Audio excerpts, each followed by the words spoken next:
Hey hello friends, welcome to Roboshala.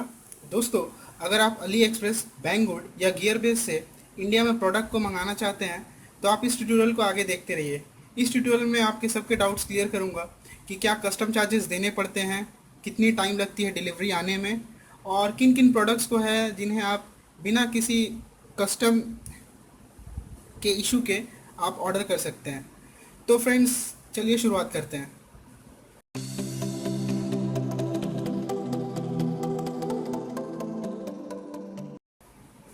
दोस्तों, मैंने Ali express से 9 फरवरी को 2017 में इसे ऑर्डर किया था।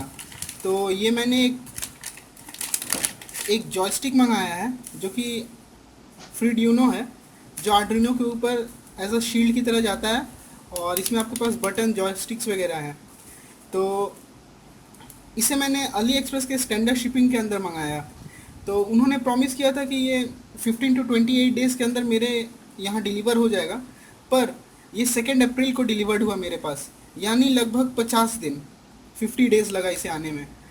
तो इस ये मेरा पहला परचेज़ नहीं है अली एक्सप्रेस से। इससे पहले मैंने अली एक्सप्रेस से मोटर्स भी मंगाए हैं, लेकिन वो मेरे पास आ नहीं पाए क्योंकि उस समय मैंने चाइना पोस्ट को सेलेक्ट किया था। तो चाइना पोस्ट जो अली एक्सप्रेस पे मिलता है वो फ्री डिलीवरी देता है, उसके लिए कोई डिलीवरी चार्जेस नहीं देनी पड़ती हैं, और वो 50 डेज़ के अराउंड में आता है।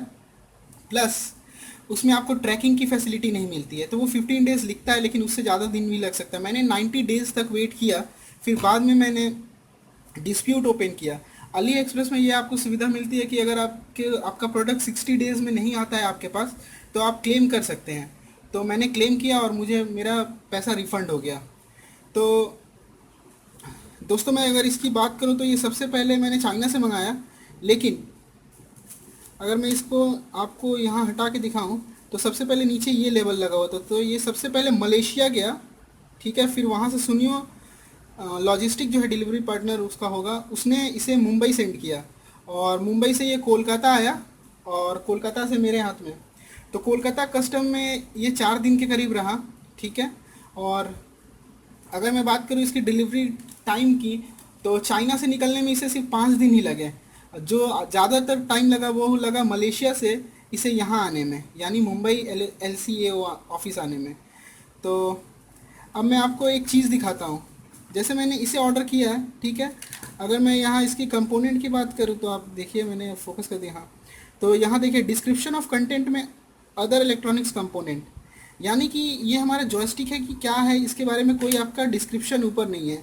और इसकी वैल्यूएशन जो है वो है $2, ठीक है। लेकिन इस प्रोडक्ट की जो अली एक्सप्रेस पे प्राइस थी वो अराउंड $3 के करीब थी, 180 के करीब। और मैंने इसके लिए शिपिंग दिया है वही $2.54 के अराउंड। तो ये मुझे टोटल 378 पड़ा, ठीक है। और इंडियन मार्केट में अगर मैं इसे बात करूँ तो रोबोटिक्स किट्स इसे बेच रहा है 600 रुपीज़ में, तो काफ़ी सस्ता पड़ा मुझे। लेकिन इसके लिए मुझे अराउंड 50 डेज़ इंतज़ार करना पड़ा। तो दोस्तों, अब आते हैं कस्टम के बारे में। तो इसके लिए मुझे ना किसी कस्टम चार्जेस की ज़रूरत पड़ी और ना मुझे किसी तरह का फॉर्म भरना पड़ा। लेकिन दोस्तों, अगर आप कंज्यूमर इलेक्ट्रॉनिक्स प्रोडक्ट्स मंगाते हैं, जैसे कि फ़ोन्स हो गए, लैपटॉप्स हो गए, या फिर कोई भी कंज्यूमर इलेक्ट्रॉनिक्स प्रोडक्ट्स, तो उसके लिए आपको अराउंड 20%, 15, 20 या 25% तक आपको कस्टम ड्यूटी देनी पड़ सकती है। तो ये प्रोडक्ट पे डिपेंड करता है कि आपकी प्रोडक्ट कैसी है, ठीक है। और अगर आप ड्रोन को इंपोर्ट कर रहे हैं, मैं यहाँ बड़े ड्रोन्स की बात कर रहा हूँ, टॉय ड्रोन्स की नहीं।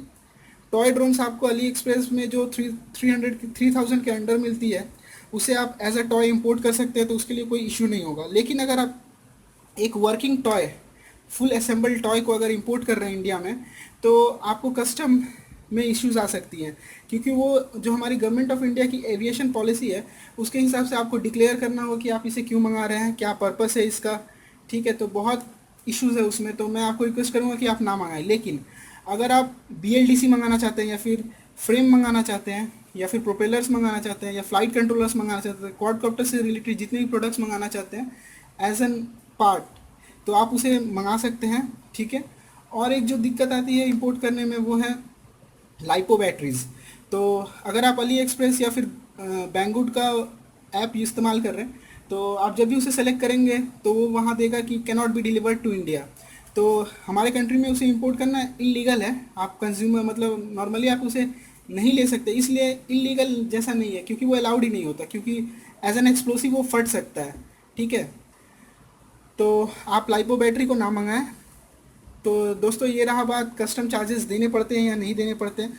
अगर आप हॉबिस्ट इलेक्ट्रॉनिक्स कंपोनेंट्स मंगा रहे हैं, जैसे कि आर्डिनो से रिलेटेड हो गई, रास्पबेरी पाई से रिलेटेड हो गई, तो उसमें आपको किसी भी तरह की कस्टम चार्जेस नहीं देनी पड़ेंगी। बस एक ही जो इशू है चाइना से मंगाने में, वो यही है कि आपको एक थोड़ा लंबा टाइम तक इंतज़ार करना पड़ेगा अपने प्रोडक्ट के लिए। ठीक है, क्योंकि इसे तो मैंने एज अ शिपिंग चार्ज दिया, ठीक है, लेकिन बहुत सारे प्रोडक्ट्स हैं जिसमें बहुत $20 तक भी शिपिंग चार्ज लग जाता है। DHL हो गया, तो वो अराउंड 15 to 20 डेज़ में आपको प्रोडक्ट आपके घर तक डिलीवर कर देंगे।